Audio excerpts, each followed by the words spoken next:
کہ میڈیا اور ریڈیو زیادہ سے زیادہ لوگوں کو ہندوستانی ثقافت اور ہندوستانیت سے متعارف کرانے میں اہم کردار ادا کرتے ہیں۔ انہوں نے کہا کہ وزیر اعظم نریندر مودی کی قیادت میں ہندوستان تیزی سے ترقی یافتہ ملک بننے کی طرف بڑھ رہا ہے۔ آج پوری دنیا میں ہندوستان کی شبیہ بہتر ہوئی ہے۔ لا کمیشن کی جانب سے یونیفارم سول کوڈ پر عوام سے رائے طلب کیے جانے کے بعد سے یکساں سول کوڈ بحث کا موضوع بنا ہوا ہے۔ آل انڈیا مسلم پرسنل لا بورڈ کے مطابق یکساں سول کوڈ نہ صرف مسلمانوں کے لیے بلکہ ہندو، سکھ اور عیسائیوں کے لیے بھی نقصان دہ ہے۔ اس پورے معاملے پر مولانا خالد رشید فرنگی محلی نے بتایا کہ یہ سبھی تنظیموں کی ذمہ داری ہے کہ وہ اپنی رائے کے مطابق جو صحیح باتیں ہیں وہ اعداد و شمار کے ساتھ لا کمیشن تک پہنچائیں۔ انہوں نے کہا کہ 5 برس پہلے بھی لا کمیشن نے تمام مذاہب کے لوگوں کی رائے جاننے کے بعد یہ فیصلہ کیا تھا کہ ابھی فی الحال بھارت میں یکساں سول کوڈ کی ضرورت نہیں ہے، اور اب 5 برس کے بعد پھر سے یہ مسئلہ سامنے آیا ہے۔ یہ مسئلہ صرف مسلمانوں کا نہیں ہے بلکہ اس ملک میں رہنے والے تمام مذاہب کے لوگوں کا مسئلہ ہے۔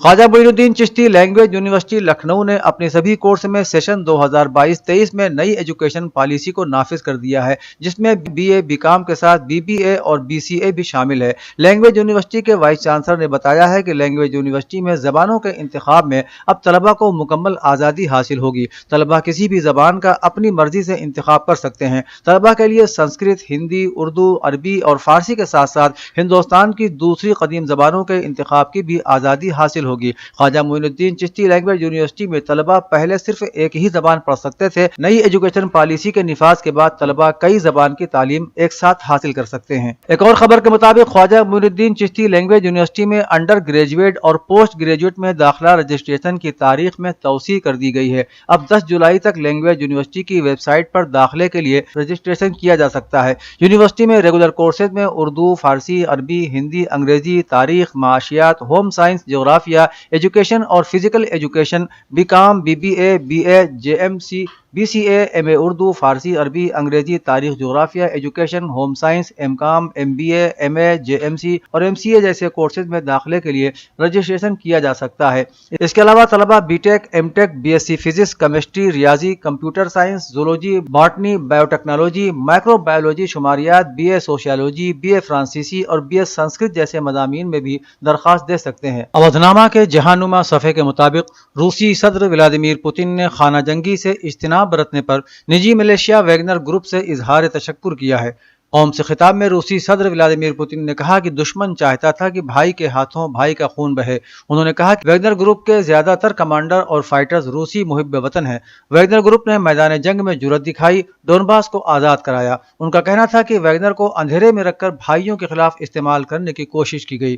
روس میں بغاوت کی کوشش کرنے والی نجی فوجی ملیشیا ویگنر گروپ کے سربراہ کا ایک بیان سامنے آیا تھا، جس میں انہوں نے کہا ہے کہ ہمارا مقصد یوکرین میں جنگ کے غیر مؤثر طرز عمل پر احتجاج کرنا تھا اور ہمارا مقصد ماسکو حکومت کا تختہ الٹنا نہیں تھا۔ رہبر انقلاب اسلامی آیت اللہ العظمیٰ سید علی خامنہ ای نے حج کی مناسبت سے اپنے ایک پیغام میں فرمایا کہ حج آج اور آئندہ کل کے انسان کے اخلاقی زوال کی موجب سامراج اور صہیونیت کی تمام سازشوں کو ناکام اور بے اثر بنا سکتا ہے۔ اس عالمی تاثیر کی ضروری شرط یہ ہے کہ مسلمان قدم اول کے طور پر حج کے حیات بخش خطاب کو پہلے خود صحیح طریقے سے سنیں اور اسے عملی جامہ پہنانے میں کوئی کسر نہ اٹھا رکھیں۔ انہوں نے فرمایا کہ وحدت اور روحانیت عالم اسلام کی مادی اور معنوی پیش رفت کی ضامن ہے اور یہ پوری دنیا پر ذوفشانی کر سکتی ہے۔ اتحاد کا مطلب فکری اور عملی رابطہ ہے، یہ دلوں، افکار اور مواقف کے قریب ہونے سے عبارت ہے۔ معنویت کے بارے میں آپ نے اپنے پیغام حج میں فرمایا کہ معنویت دینی اخلاق کے ارتقاء کے معنی میں ہے۔ آپ نے فرمایا کہ امریکی اور صہیونی سازش کے مقابلے میں ڈٹ جانا ہم سب کی اور تمام اقوام اور حکومتوں کی ذمہ داری ہے۔ سوڈان کے نیم فوجی گروپ ریپڈ سپورٹ فورس یعنی آر ایس ایف کے کمانڈر محمد حمدان نے عید الاضحیٰ کے موقع پر ملک میں یک طرفہ طور پر جنگ بندی کا اعلان کیا ہے۔ انہوں نے پیر کو العربیہ نیوز چینل کو بتایا کہ ہم کل سے شروع ہونے والی عید الاضحیٰ کے پورے عرصے کے لیے یک طرفہ طور پر جنگ بندی کا اعلان کرتے ہیں۔ سوڈانی مسلح افواج نے اب تک اس معاملے پر کوئی سرکاری بیان نہیں دیا ہے۔ خیال ہے کہ 15 اپریل کو خرطوم میں سوڈان کی باقاعدہ مسلح افواج اور آر ایس ایف کے نیم فوجی گروپ کے درمیان پرتشدد تصادم ہوئے تھے۔ حکومت حکومتی فورسز نے RSF پر بغاوت کا الزام لگایا اور ان کے ٹھکانوں پر فضائی حملے بھی کیے۔ فتح برہان نے RSF کو تحلیل کرنے کا حکم جاری کیا۔ اس کے بعد سے دونوں فریقوں میں تنازع اب تک حل نہیں ہو سکا ہے۔ صہیونی حکومت نے مقبوضہ مغربی کنارے میں یہودی بستیاں تعمیر کرنے کا اعلان کر دیا ہے اور فلسطینی علاقے میں آباد ہزاروں فلسطینیوں کو بے گھر کرنے کے ناپاک منصوبے پر عمل بھی شروع کر دیا ہے۔ مقبوضہ مغربی کنارے میں 5700 یہودی بستیوں کی اجازت دی گئی ہے۔ اسرائیل کی جنونی قوم پرست حکومت نے توسیعی منصوبے پر امریکی دباؤ کو بھی مسترد کر دیا ہے، جبکہ اسرائیلی حکومت کے اس جارحانہ اعلان کے ساتھ ہی فلسطینی قصبوں اور دیہاتوں میں یہودی آباد کاریوں کی ہنگامہ آرائیوں میں بھی اضافہ ہو گیا ہے۔